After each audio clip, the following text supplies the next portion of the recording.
بسم اللہ الرحمن الرحیم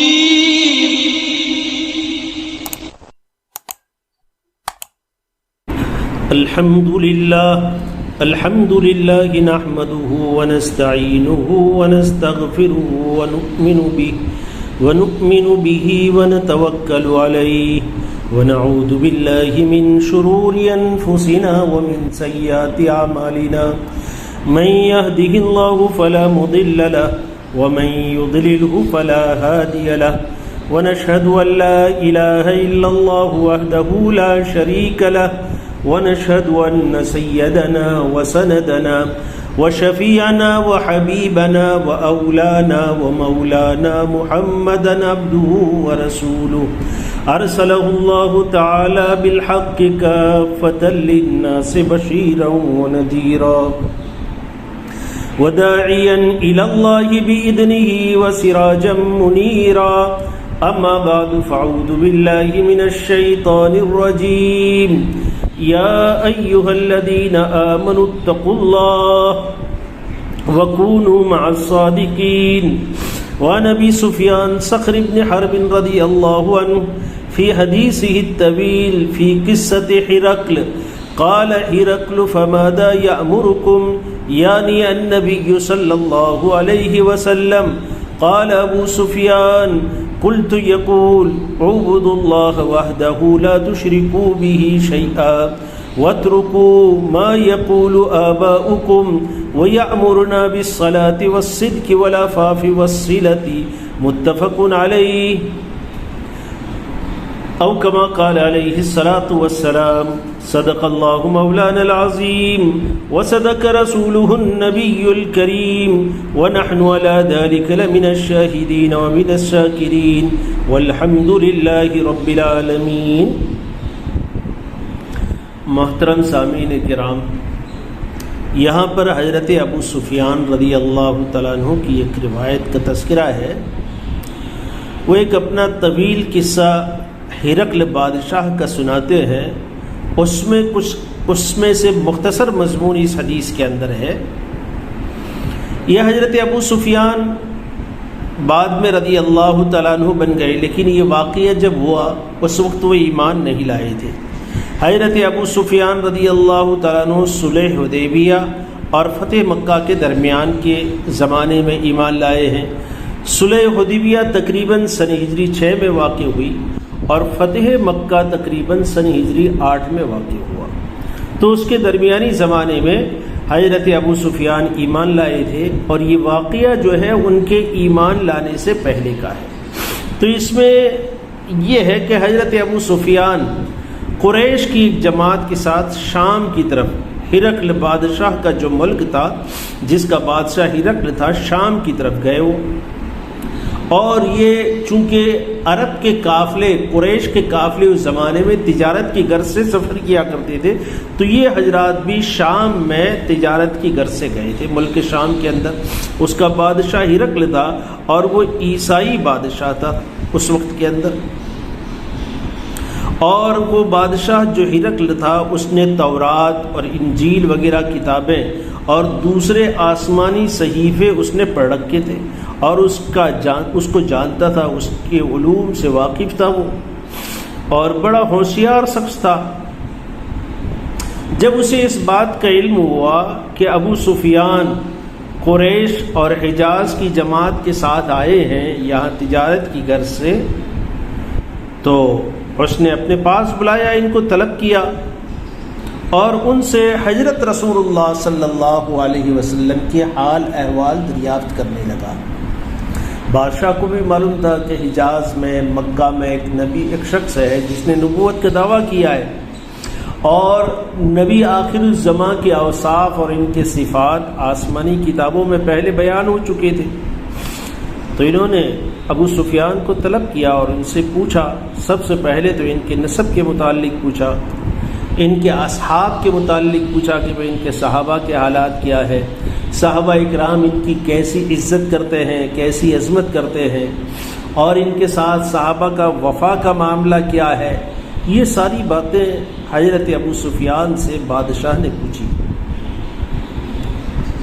اور جیسے جیسے بادشاہ ان کو پوچھتا تھا وہ ان کو خبر دیتے تھے، اور جیسے بادشاہ کو ابو سفیان جیسے جیسے جواب دیتے تھے، بادشاہ کو گویا کہ یہ احساس ہوتا جاتا تھا کہ بھئی یہ تو وہی باتیں ہیں جو پچھلی آسمانی کتابوں کے اندر جس کا تذکرہ ملتا ہے کہ یہی صفات نبی آخر الزماں کے پچھلی آسمانی کتابوں کے اندر ذکر کیے گئے ہیں۔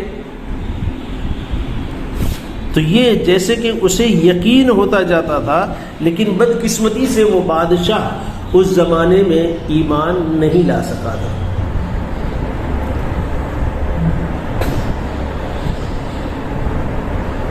ہاں، تو یہاں حضرت ابو سفیان سے پوچھا گیا، حضرت ابو سفیان سے بادشاہ نے پوچھا کہ تمہیں کیا حکم کرتے ہیں؟ وہ نبی تمہیں کس بات کا، لوگوں کو کس بات کا حکم کرتے ہیں، کیا کرنے کے لیے کہتے ہیں؟ تو حضرت ابو سفیان نے خبر دی، بتایا بادشاہ کو کہ بھئی وہ اس بات کا حکم کرتے ہیں کہ ایک اللہ کی عبادت کرو، اس کے ساتھ کسی کو شریک نہ کرو، اللہ کے ساتھ غیر اللہ کو، کسی بادشاہ کو، کسی فرشتے کو، کسی رسول کو، کسی درخت کو، کسی پتھر کو، چاند کو، سورج کو، کسی بھی چیز کو اللہ کے ساتھ شریک مت کرو عبادت کے اندر۔ عبادت صرف اللہ کی، تنہا اللہ کی ہوگی۔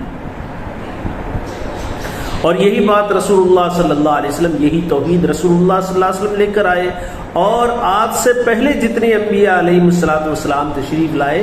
سب کی توحید کا خلاصہ بھی یہی تھا، تمام یہی توحید لے کر آئے تھے۔ چنانچہ اللہ تعالیٰ شانہ قرآن کریم میں فرماتے ہیں وَمَا أَرْسَلْنَا مِن قَبْلِكَ مِن رَّسُولٍ إِلَّا نُوحِي إِلَيْهِ أَنَّهُ لَا إِلَٰهَ إِلَّا أَنَا فَاعْبُدُونِ کہ محمد صلی اللہ علیہ وسلم، ہم نے آپ سے پہلے جتنے رسولوں کو مبعوث کیا ہے ان تمام کی طرف وہی بھیجی ہے کہ بھئی لا الہ الا انا فاعبدون، کہ ایک اکیلا تنہا میں اللہ اور معبود ہوں، میرے علاوہ کسی کی عبادت نہ کرو۔ اور ایک اور جگہ اللہ تعالیٰ فرماتے ہیں وَلَقَدْ بَعَثْنَا فِي كُلِّ أُمَّةٍ رَّسُولًا أَنِ اعْبُدُوا اللَّهَ وَاجْتَنِبُوا الطَّاغُوتَ، کہ ہم نے ہر امت میں رسول بھیجے اس بات کو لے کر کہ وہ لوگوں کو یہ بات سمجھائے کہ ایک اللہ کی عبادت کرو اور کسی کو، دوسرے معبودوں کو، بتوں کو اس کے ساتھ شریک نہ کرو، بلکہ اس سے بچو، ان سے دور رہو۔ یہ وحی لے کر ہم نے نبیوں کو بھیجا، اور یہی رسول اللہ صلی اللہ علیہ وسلم کی دعوت تھی، جس دعوت کو لے کر رسول اللہ صلی اللہ علیہ وسلم بھی تشریف لائے تھے، اور آپ سے پہلے کے انبیاء بھی اسی دعوت کو لے کر تشریف لائے تھے۔ پھر آگے کہا کہ بھئی ہم کو یہ حکم یہ دیتا ہے کہ تم وہ باتیں چھوڑ دو جن باتوں کو تمہارے باپ دادا کرتے چلے آئے، ان کو چھوڑنے کا حکم دیتا ہے۔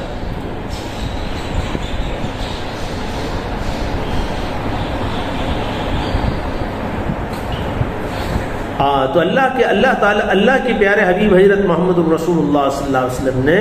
ان کو وہ تمام باتیں چھوڑنے کے لیے کہا تھا جن بتوں کی پرستش ان کے آبا و اجداد کرتے تھے، کہ جن بتوں کی پرستش تمہارے آبا و اجداد کرتے ہیں وہ تو چھوڑ دو، اور جو فاحش باتوں پر تمہارے آبا و اجداد جمے ہوئے ہیں اسے چھوڑ دو۔ باقی جو اعمال اچھے اخلاق تھے، ان کے اخلاق فاضلہ تھے، اس کو تو اللہ کے رسول صلی اللہ علیہ وسلم نے قبول کیا تھا، اسے چھوڑنے کے لیے نہیں کہا تھا۔ چنانچہ اللہ تعالیٰ قرآن پاک میں ارشاد فرماتے ہیں وَإِذَا فَعَلُوا فَاحِشَةً قَالُوا وَجَدْنَا عَلَيْهَا آبَاءَنَا وَاللَّهُ أَمَرَنَا بِهَا، کہ بھئی جب کوئی برا کام وہ کرتے، فاحش کام کرتے، اس کے بعد پھر وہ لوگ یوں کہتے، یعنی مشرکین مکہ، کہ یہ تو وہ کام ہے جس کام پر ہم نے اپنے آبا و اجداد کو جس کو کرتے دیکھا ہے، اور اللہ نے اسی کا حکم دیا ہے۔ حالانکہ اللہ کبھی کسی کوئی فحش کام کا حکم نہیں دیتا۔ چنانچہ قرآن کریم میں ارشاد ہے قُلْ إِنَّ اللَّهَ لَا يَأْمُرُ بِالْفَحْشَاءِ، اے محمد صلی اللہ علیہ وسلم آپ فرما دیں کہ اللہ تعالیٰ کبھی کسی کو کوئی فحش کام کا حکم نہیں دیتے۔ تو چنانچہ اللہ کے رسول صلی اللہ علیہ وسلم کی دعوت کا خلاصہ یہ تھا کہ شرک نہ کرو، بت پرستی سے بچو، ایک اللہ کی عبادت کرو، تمہارے باپ دادا جس بت پرستی پر جمے ہوئے ہیں، جن فحش کاموں پر جمے ہوئے ہیں، ان کاموں سے بچو، البتہ ان کاموں کو چھوڑ دو البتہ جو اخلاق فاضلہ عمدہ اخلاق جو ان کے تھے، جیسے مثلا مہمان نوازی تھی، ان کی سخاوت تھی، اور بھی بہت سی خوبیاں عربوں کی قریش کی مشہور تھی، تو وہ اچھے اخلاق اور عمدہ اخلاق سے رسول اللہ صلی اللہ علیہ وسلم نے منع نہیں فرمایا. یعنی مطلقاً ان کے آباء و اجداد جس چیز پر تھے وہ ساری چیزوں سے ان کو چھڑوا دی، وہ ایسا نہیں ہے. جو اچھی چیزیں تھی، خیر کی چیزیں تھی، اس پر باقی رہے، اور جو برائیاں ان میں تھی ان سے ان کو چھوڑ دینے کو کہا. یہ تھا حضرت رسول اللہ صلی اللہ علیہ وسلم کی دعوت کا خلاصہ، جو حضرت ابو سفیان رضی اللہ تعالیٰ عنہ نے بادشاہ کے سامنے، ہرقل کے سامنے شام کے اندر بیان کیا. آگے اور بھی کچھ چیزیں ہیں، انشاءاللہ آئندہ جمعہ کو اس کو عرض کریں گے. اللہ تعالیٰ شانہ ان باتوں کی سمجھنے کی، اس پر عمل کرنے کی ہم سب کو توفیق عطا فرماوے. وآخر دعوانا ان الحمد للہ رب العالمین.